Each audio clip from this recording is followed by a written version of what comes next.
Chapter 23 The Rock Crusher. Betty Jean was waiting for me in the kitchen when I got home from school on Monday. "Marley, we need to talk." Her arms were folded over the big red flower in the middle of her apron, and she was frowning. I sat down at the table with a gulp. I knew what this was about. My time with a certain girl from Kansas. "Have you told your parents you went to the gym this past weekend?" I shook my head. Of course not. I didn't want to get in trouble. Betty Jean sighed. "Then I'm afraid I'll have to mention it to them." "No!" She looked up, startled to hear me talking so loud. Truthfully, I was kind of surprised too. "Betty Jean, please. If you tell, I'll be in big trouble. Marley, I know your father has some liberal views, and I applaud him for that. But you can't be friends with that girl." "I know," I said. Betty G sighed. "I wish it was different, Marley. I really do. That girl's having a hard time of it and could use a friend like you." "I made a mistake," I said. "Please don't tell." "It can't happen again," Betty Jean said. I nodded. I felt like Pinocchio, knowing I was going to meet Liz at the Rock Crusher on Tuesday. I told myself it's not a lie if you don't say anything, but even as I thought it, I knew it wasn't true.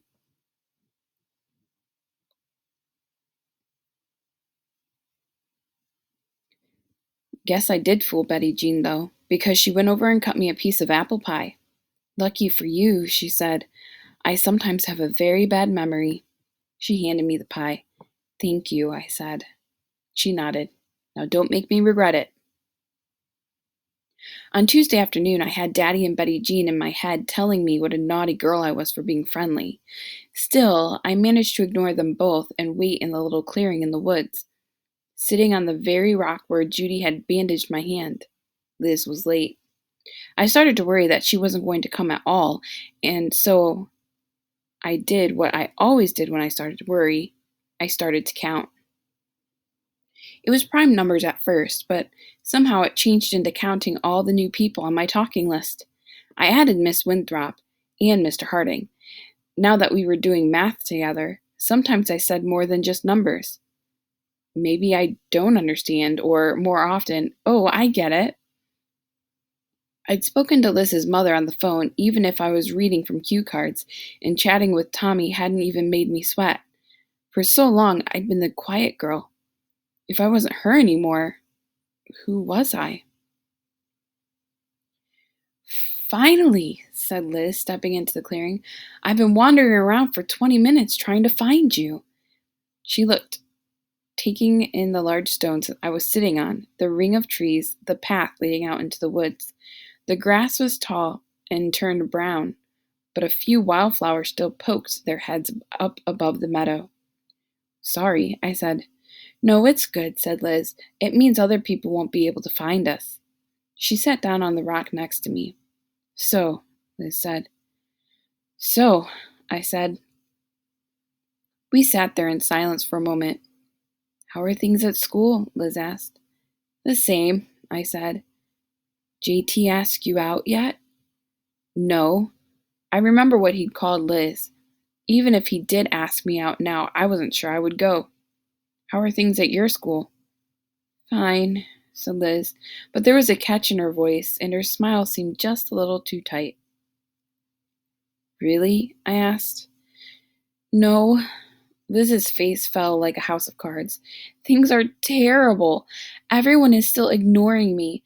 This morning in English, the teacher asked Janet to hand out books and she skipped me. I thought it was on accident, so I said I didn't get one. She looked right in my face, so I knew she heard me, but she just kept on going down the row. That's awful.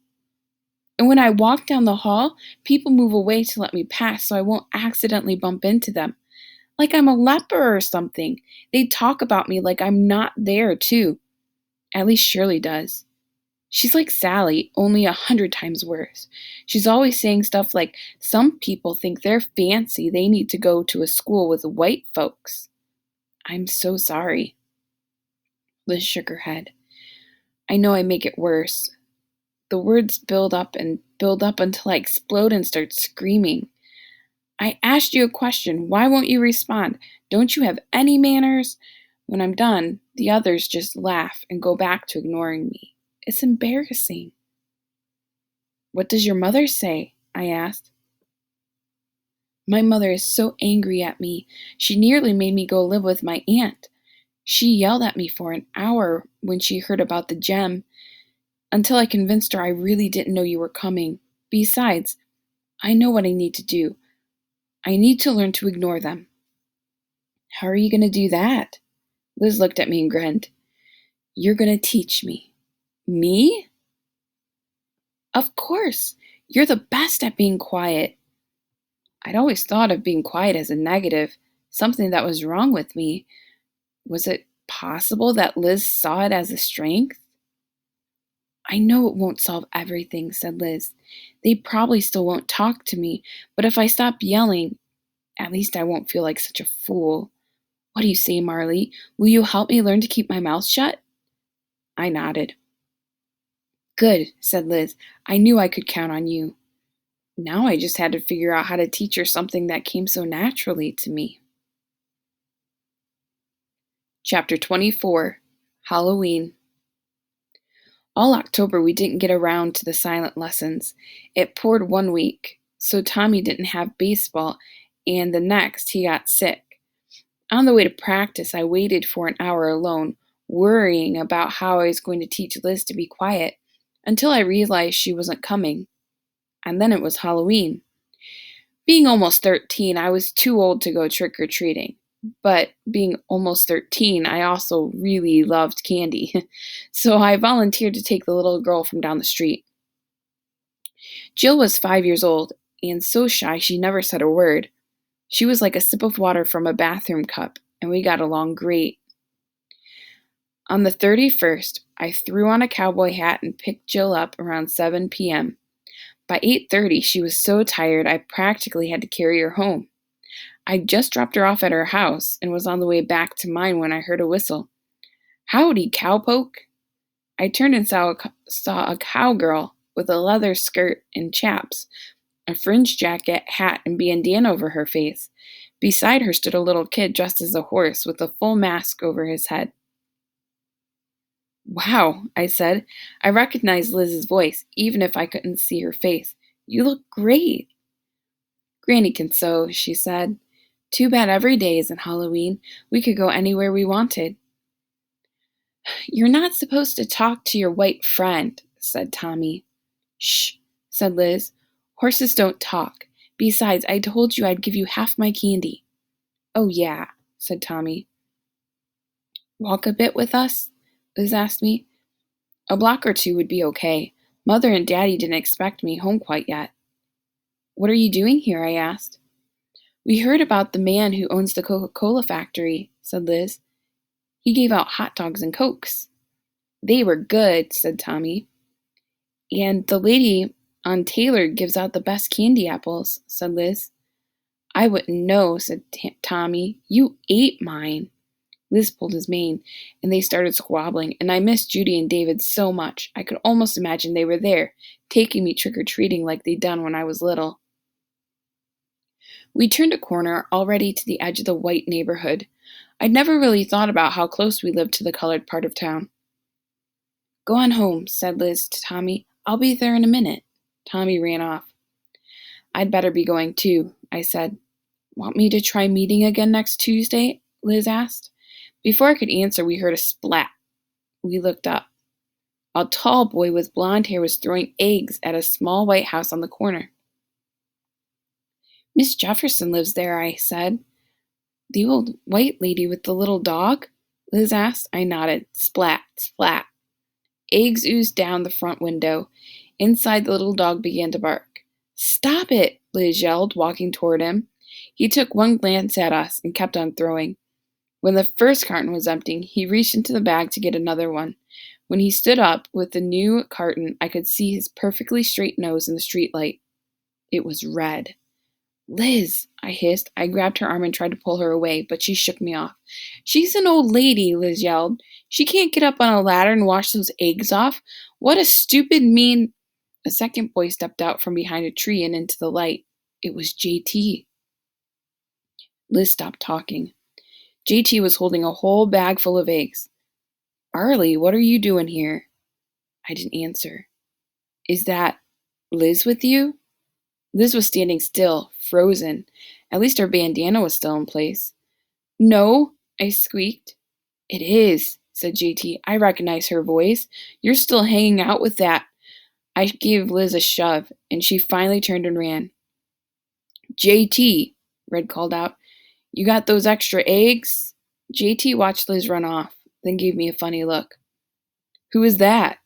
Red loomed over both JT and me in the darkness between the streetlights. It's Marley, said JT, my math tutor. Tutor? Yeah, right. The mute girl, asked Red.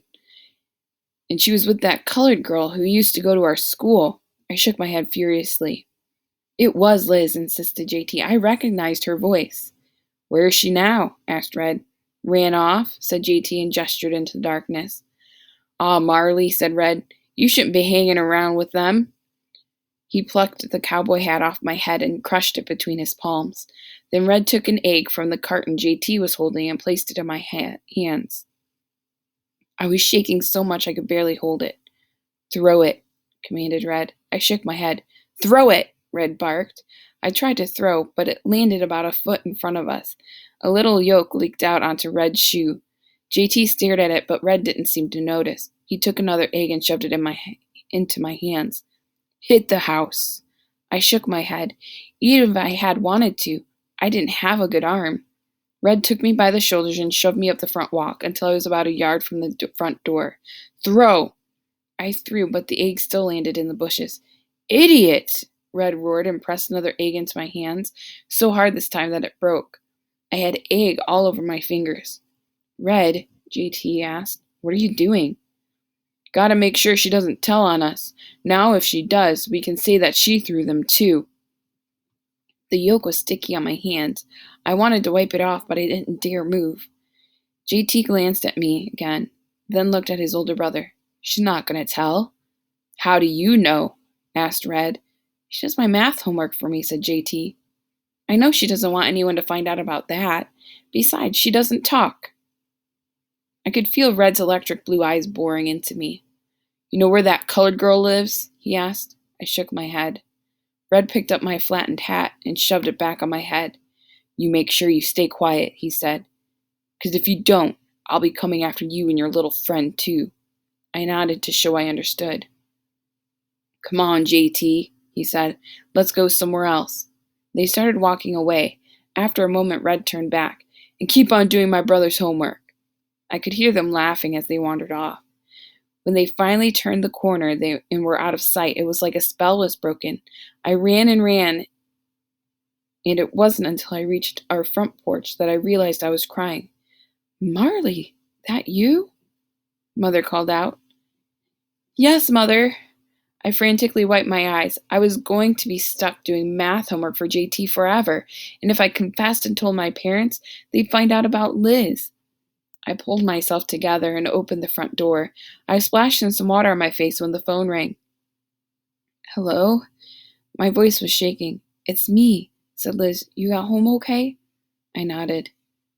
I can't hear you nod over the phone, said Liz. Yes, I said, but I didn't even smile. I had to give Tommy all my candy, but don't worry. My little brother knows how to keep a secret. I listened to my heart beating. 2, 3, 5, 7, 11.